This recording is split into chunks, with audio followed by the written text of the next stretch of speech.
आवाम को बुनियादी सहूलियात फराहम करना हुकूमत की जिम्मेदारी है। हालिया बारिशों के बाद शहर का इंफ्रास्ट्रक्चर तबाह हो गया है। अपोजिशन लीडर अली खुर्शीदी मकामी हुकूमत पर बरस पड़े। मीडिया से गुफ्तगू में कहा कि KMC और DMC की कारकर्दगी तसल्ली बख्श नहीं। सूबे भर में लूला लंगड़ा बल्दियाती निज़ाम है। मालियाती खुद मुख्तारी के बगैर शहर का इंतज़ाम बेहतर नहीं हो सकता। MKM ने मौजूदा शहरी निज़ाम को मुस्तरद किया था।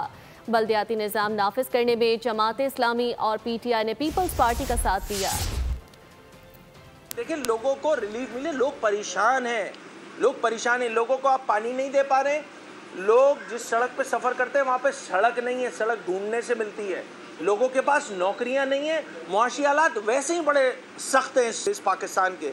इन सारे मामलात में अगर सूबाई हुकूमत सपोर्ट नहीं करेगी, सूबाई हुकूमत बढ़ के आगे नहीं आएगी, तो लोग फिर बुरा भला कहेंगे आपको। मेरा तो मानना यह है कि इंतजामी तौर पे ये सूबा कोलैप्स कर चुका है। ये जेरीमेंटरिंग हुई थी, इसी बुनियाद पे मुत्तहिदा कौमी मूवमेंट पाकिस्तान ने उसका बॉयकॉट किया था। ये हक मारा जा रहा था शहर से, तो इसलिए इस निज़ाम को मानता ही नहीं है।